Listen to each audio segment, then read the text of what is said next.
The room pulsed with gold light and polished lies. I was pinning a misplaced name tag onto a board member's tux jacket when I caught the first sideways glance, tight-lipped, like a man swallowing a complaint about the wine, but deciding I wasn't worth the breath. That was the third glance I'd clocked in 10 minutes. The first had come when I'd handed the CFO the corrected compliance letter. I'd spent 2 hours rewriting backstage in heels that could kill a raccoon. The second, when the CEO raised his glass and didn't nod at me, even though it was my last-minute magic that got the European delegation past customs in time to attend. It was supposed to be a victory lap. Our annual gala was the kind of corporate mating ritual that cost more than most folks' mortgages, rented chandeliers, crab claws flown in from 3 time zones, and a jazz band so expensive they didn't smile. I had landed the European Acquisition's final regulatory clearance that morning. No PR fanfare, no curtain call, just me in a stairwell at 7:43 a.m., on a call with a stone-faced woman from the Federal Review Board, nudging her signature across the finish line with a voice as smooth as the bourbon I wouldn't get to drink later. That's what I did. I made things vanish. Risk, noise, obstacles. I made deals possible by making myself invisible. But that night, for once, I let myself stand near the light. I'd earned it. Except the light turned cold. Now, if you've made it this far into the story, take a second to tap that subscribe button and throw a like my way. 90% of y'all forget, and I get it. Stories like these feel like gossip you overheard in a parking lot. But every tap keeps the caffeine flowing for the team behind this madness. Anyway, I first noticed the CFO whispering to HR during dessert. I know the look of a man asking a woman to help him ruin someone quietly. And I know the look of a woman pretending to hesitate before she says yes. The crab claws tasted like pennies after that. Every other exec kept touching their cufflinks or fiddling with their lanyards, like something itchy was crawling up their sleeves. One of the partners from legal avoided me so aggressively, he almost reversed into a caterer with a tray of tiramisu. The theme for the gala was Vision Forward. You know, a vague, expensive slogan slapped onto banners with Helvetica bold and helium balloons. The same slogan they printed on the coffee mugs in our onboarding kits. Irony doesn't hit you in the teeth until you realize you're not part of the vision. You're just the cleanup crew. Photographer asked to take a solo shot of me by the orchid wall, probably because he'd seen me run the place like an air traffic controller on Adderall. I smiled, one hand on my hip. Flash. Somewhere behind the camera, I heard someone say she won't need that for LinkedIn much longer. The worst part? That wasn't even the punch. That was the rim shot. As I walked past the CFO on my way out, he gave me a nod like I was a service elevator. Polite, mechanical, functioning, something to be bypassed on the way to the rooftop. By midnight, the jazz band packed up their silent horns and the crab claws began their slow journey to the dumpster behind the hotel. I stood outside in the loading dock under a flickering light and watched one of the interns puke into a bush between Uber pickups. I took off my heels. My toes were bleeding through the nylons. I laughed quietly. The kind of laugh that has teeth in it. They didn't know it yet, but they'd just sent a woman with her finger on the detonator out into the night barefoot, and I already had the trigger tucked in my purse. The meeting invite came at 7:14 a.m. Subject line, quick sync HR, no context, no agenda, just one of those bloodless summons that smells like a hospital hallway. I was still peeling off the adhesive from last night's event badge when it popped up on my phone. 15 years at Lorison, and they give me a calendar ping like I'm a temp who borrowed someone's access card. I showed up to conference room 5B at 9 o'clock on the dot, just like they taught us in orientation back, when the carpet was still green and the logo had serifs. HR was already there, Meredith, the director of People Ops, sipping a green smoothie like she'd just finished yoga instead of sharpening a knife. Sitting beside her was Jonah. That's when I knew. Jonah, who I'd trained when he didn't know the difference between an NDA and an HVAC form. Jonah, who once cried in the stairwell because a VP had called his spreadsheet adorable. Jonah, whose favorite phrase in meetings was piggybacking off that, and who had piggybacked his way straight into the seat across from me, trying not to make eye contact as his foot jittered under the table. Thanks for coming in, Helen, Meredith began, all faux warmth and weaponized vowels. We've been evaluating org alignment across the compliance vertical and believe it's time for strategic realignment. Strategic realignment. That's HR code for, we've decided your usefulness is threatening. She continued, effective immediately, your role will be redefined under the risk division, reporting to Jonah. We see this as an opportunity to streamline decision-making and elevate emerging leadership. Jonah smiled like a boy offered the keys to a ride he didn't know how to drive. Of course, your title will adjust to reflect the transition. You'll no longer be a signatory officer, but your institutional knowledge is still deeply valued. I didn't say a word. Not when she said redefined, not when she said no longer, not even when Jonah cleared his throat like he was about to offer a sorry that you're being publicly dismembered platitude. Instead, I looked down at the manila folder in my lap, the one I'd packed 4 months ago. contingency protocols, escrow terms, personal contacts, my signed but undated resignation letter, and one document they didn't know existed.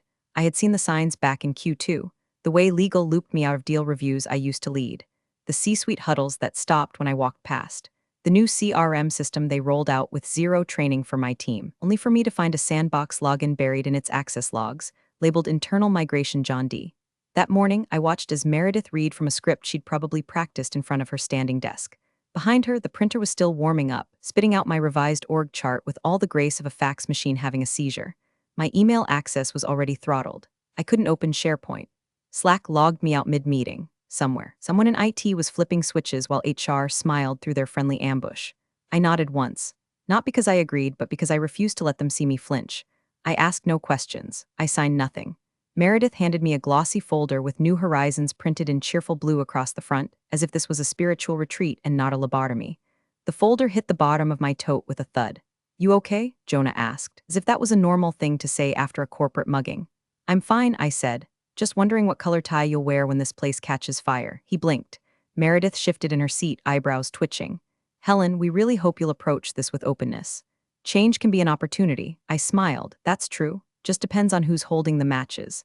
I left the room before they could respond, walked straight to my desk, and opened my personal laptop under the pretense of transferring files. What I was really doing was submitting something far more elegant and far more explosive. But that's for the next part. That morning I wasn't angry. Not yet. I wasn't even sad. Just emptied out. Like someone had scooped the warmth out of my chest and left only facts behind. And facts were something I was very, very good at weaponizing. There's a kind of clarity that only arrives after humiliation. A stillness that kicks in once the adrenaline's gone and you're just floating above the wreckage, watching everyone sweep up the mess they made with a plastic spoon. I sat at my kitchen table that night, still in my work slacks and a blouse I no longer respected, typing my resignation like I was filling out a warranty return. One page. No adjectives. No nostalgia. No thank you for the opportunity garbage. Just clean lines, legally airtight. Bulletproof. I didn't even cry. That part surprised me. The house was too quiet. No radio, no dishwasher humming in the background, just the faint buzz of the fridge and the occasional pop of my knuckles. It felt like sitting in the control room of a missile silo, because I wasn't quitting, not really. I was arming something. You see, years ago, back when Lorison first began its courtship with foreign capital, I helped build the pre-acquisition compliance framework. It was a stitched-together monstrosity of legal strings, risk disclosures, EU regulatory harmonizations, and Federal Review Board filings. The kind of stuff executives nod along to but never read. That framework became the company's secret weapon, tight enough to pass scrutiny, flexible enough to bend when money needed to move quickly. But buried deep inside that framework, beneath sections about continuity obligations and role-specific approvals, was a clause called the Delayed Separation Impact Declaration. Form 14B. A technical footnote most folks never touch, let alone understand. It was created to prevent companies from swapping out compliance officers like light bulbs 2 seconds before closing a massive deal. Think of it like a tripwire. If triggered, it forces a mandatory 90-day review of any pre-approval authorizations tied to the original officer. In plain English, if someone with clearance gets demoted, reassigned, or disappears before the ink is dry, everything grinds to a halt. It's obscure, rare, and devastating. I tucked it into our compliance playbook years ago as a just-in-case. Never thought I'd use it myself.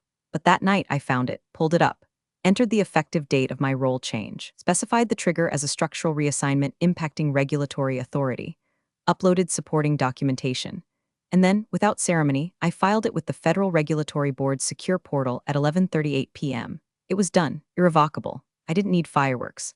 The silence afterward was louder.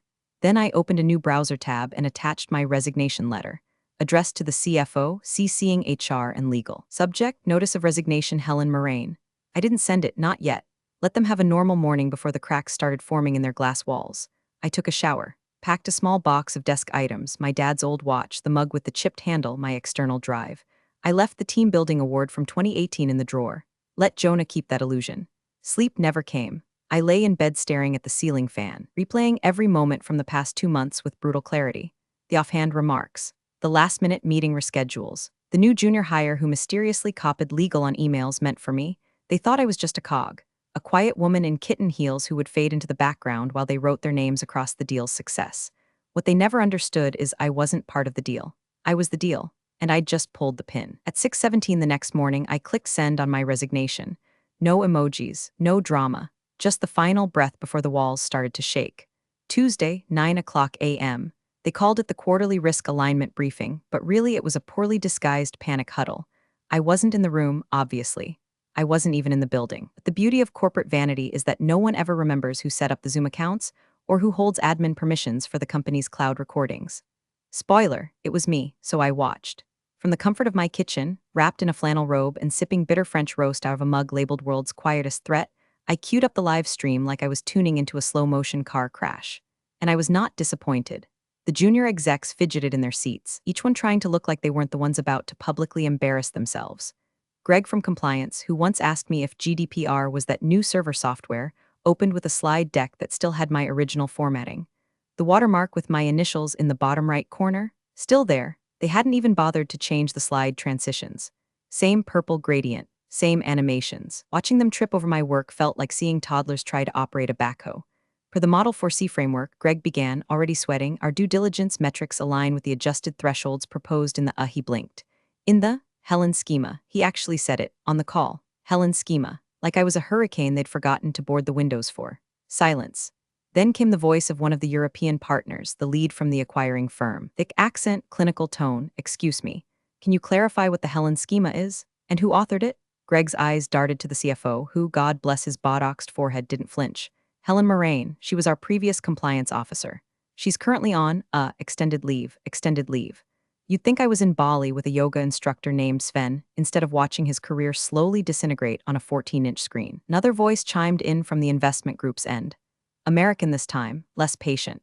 Was this schema formally transitioned to her replacement? Is there documentation of approval continuity? Cue awkward throat clearing. No one answered. Greg clicked nervously, skipping 3 slides ahead by accident. The screen filled with a flowchart they clearly didn't understand, one I'd built myself with conditional triggers they'd never learned to update. One of the triggers, linked directly to Form 14B, which of course was now live. That little box in the corner of the chart? Labeled trigger equals role reassignment pre-close right arrow restart approval cycle. They didn't mention it, probably didn't even see it. But I did. And so did the investors. The silence that followed was the kind that makes teeth itch. I could practically smell the CFO's cologne through the screen, one of those synthetic alpha scents that smells like pine trees dipped in debt. He leaned forward and chuckled. We're navigating a minor handoff process. Nothing to worry about. The documentation is sound. Our legal team is in sync with transition protocols. I almost applauded. That's what you say when you're lying in front of people who haven't realized they're being lied to. Yet, one of the analysts tried to steer the meeting back on track with a canned question about cyber liability. Bless his heart, but the damage was done. You could feel the momentum dying in real time. Eyes glancing sideways, mics going quiet, cameras mysteriously cutting off. I closed the window before the meeting ended. I'd seen enough.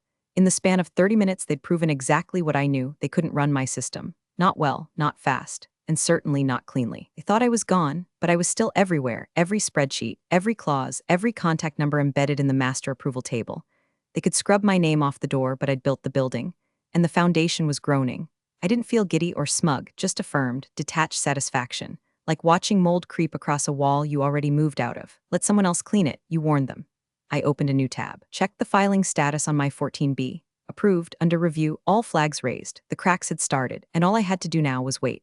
The first call came at 8:42 a.m. while I was buttering a piece of burnt toast and listening to my neighbor yell at his dog through the drywall. Blocked number, no voicemail, just the dull hum of a line that didn't want to be traced. I didn't answer. 2 minutes later, another call, blocked again, then again. At 8:47, persistent little gnats.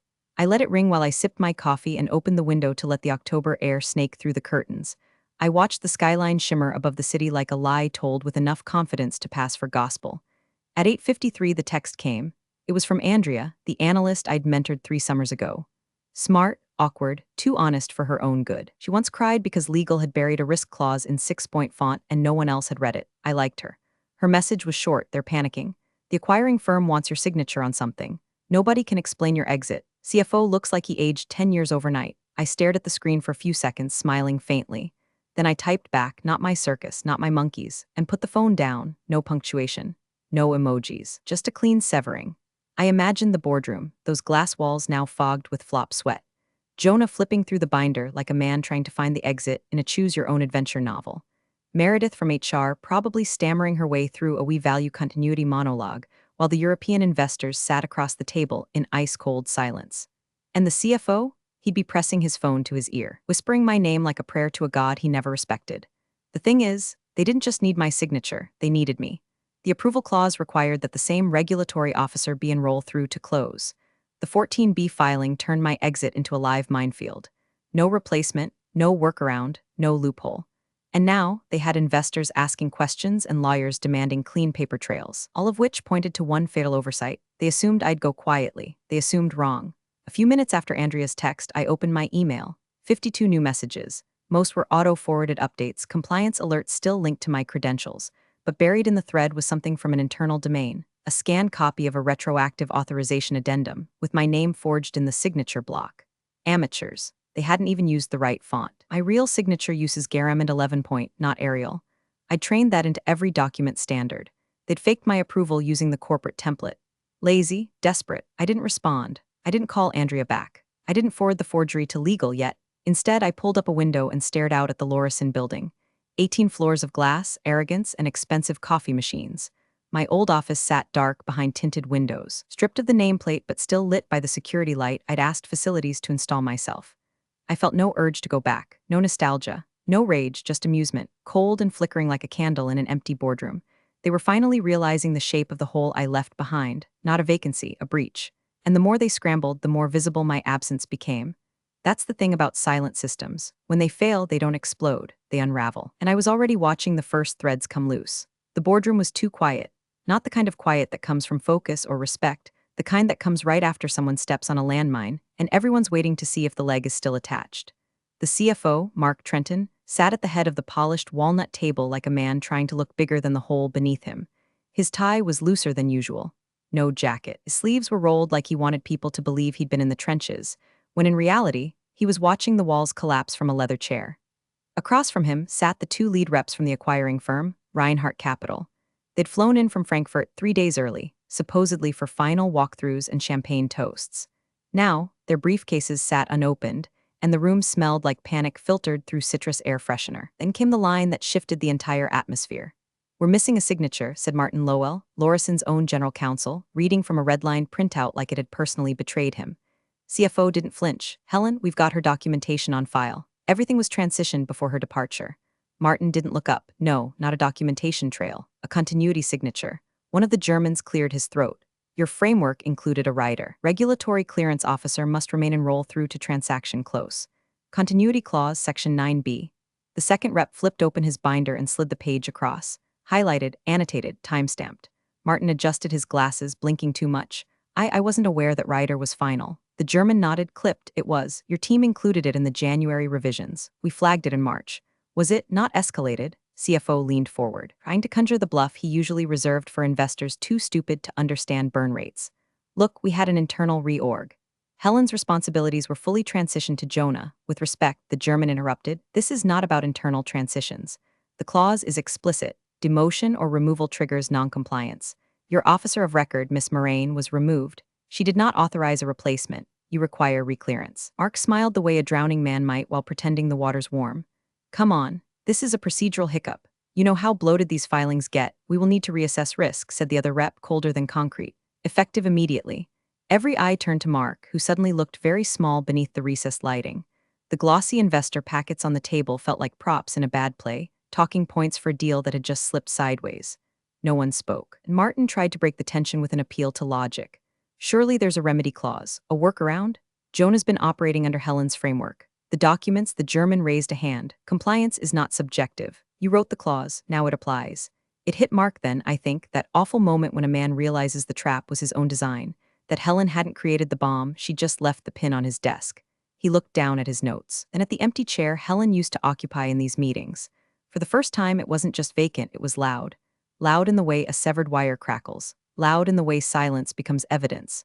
One of the junior analysts tried to whisper something to legal, got shut down with a single shake of the head. There was no spin here, no workaround, no Jonah-shaped scapegoat. They demoted the one person whose approval mattered.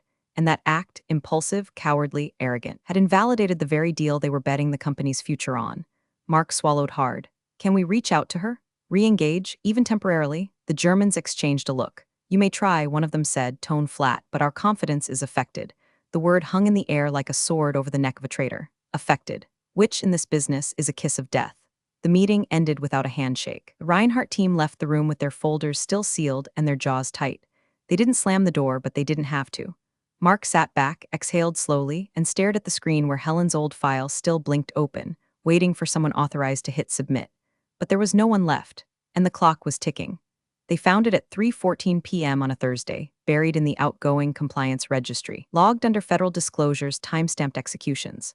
A junior associate from legal named Priya stumbled on it while combing through the digital archive, trying to find something that would unjam the clogged pipeline of approvals Reinhardt had suddenly frozen. It was a PDF, 7 pages, standard government formatting, dry, dense, and devastating. Form 14B Delayed Separation Impact Declaration, submitted by Helen Moraine. Title at time of submission: Regulatory Clearance Officer, timestamp, 11:38 p.m., the night before resignation. Trigger event: reassignment of duties pre-close. The final section was the kill shot, pursuant to Federal Compliance Framework 7.3, and in alignment with pre-approved continuity protections. This filing mandates a 90-day reapproval window for any deal contingent upon prior clearance issued by the declarant, should their role or title be altered prior to transaction close. Translated from bureaucrat, the whole acquisition was now legally iced. The document made its way up the chain fast. Priya flagged it, Martin from legal forwarded it, and by 3:47 p.m. it was glowing on the CFO's laptop like a detonation report. Nobody said a word, because there it was, the clause nobody read, the clause they had approved. The clause Helen had warned about 3 fiscal calendars ago in a buried internal memo titled Continuity Protocol Safeguards Against Premature Transition. Nobody had clicked it. Nobody cared, until now. The CFO sat motionless, eyes scanning the page like he could will the font to change. Martin just stood there, arms folded, waiting for someone else to take the blame. "You knew about this?" Mark asked him, voice dry. Martin shook his head. "She slipped it in under a subsection during last year's audit refresh. We all signed off." "Jesus Christ," Mark muttered. "Actually," Martin replied, "it's genius." That word landed like a slap, because it was genius. Quiet, brutal genius. Helen had wired the foundation of their entire merger with a regulatory landmine, then stepped back and watched them dance. And she didn't have to scream, didn't have to leak emails or post cryptic rants on LinkedIn. All she had to do was trust the system, the very system she'd built with her own 2 hands. The board was notified by 5 o'clock. Emergency call. Flat voices. One question: can we salvage the deal within the quarter? The answer came in clinical tones from Reinhardt's side. No. Their investors had tied the valuation to a Q4 close. Any delay reset the model, triggered performance penalties, and opened the door to renegotiation or withdrawal. Everything hinged on that window. And now, thanks to Form 14B, that window was bolted shut with reinforced steel. They tried to scramble, tried to piece together a petition to expedite reclearance. But the review board doesn't move for panic. It moves for protocol. And protocol said 90 days, no exceptions, not for timelines, not for ego, and certainly not for men who thought restructure was just a polite way to erase inconvenient women. No press release followed. No internal memo went out.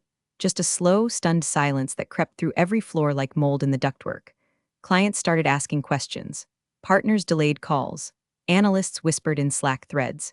From my new office, 12 floors up, same building, better coffee, I watched the Reinhardt team cancel 3 back-to-back bookings in Laurison's boardroom. The investment that had been a sure thing now sat dead in a locked folder labeled contingent review, and no one could touch it. I didn't celebrate, didn't clink glasses or cue up dramatic music. I just stared at the blinking cursor on my screen and opened the same file that had flipped their entire future upside down. I had filed it like a closing statement.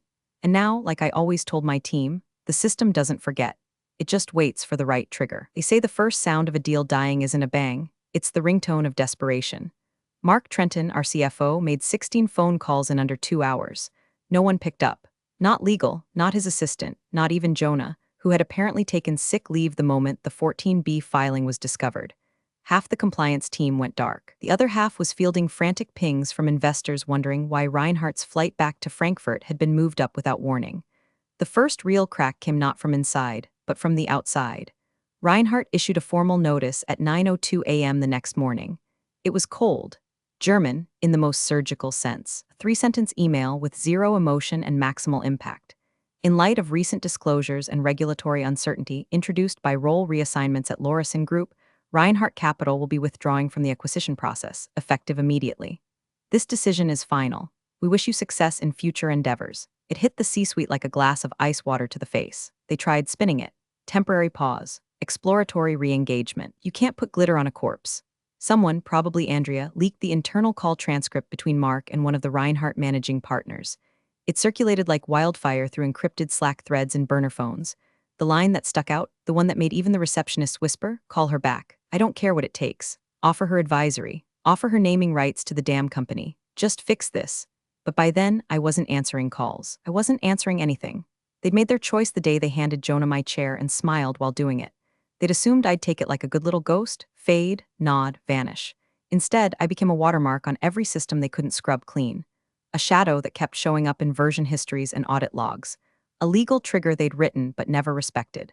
Now, I was the reason the deal that would have secured their bonuses, their board seats, their smug LinkedIn posts lay in smoking ruins.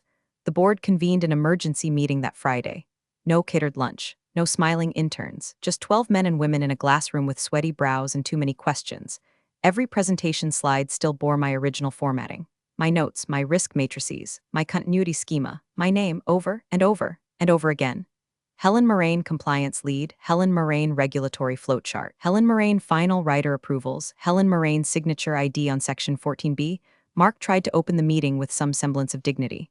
Cleared his throat, mumbled something about unexpected regulatory headwinds. Someone interrupted. "What's our contingency plan?" Silence. Another voice, "Why wasn't the 14B flagged earlier?" Mark tried to respond but choked halfway through a sentence. A third voice cut in. "Who signed off on the reassignment without legal review?"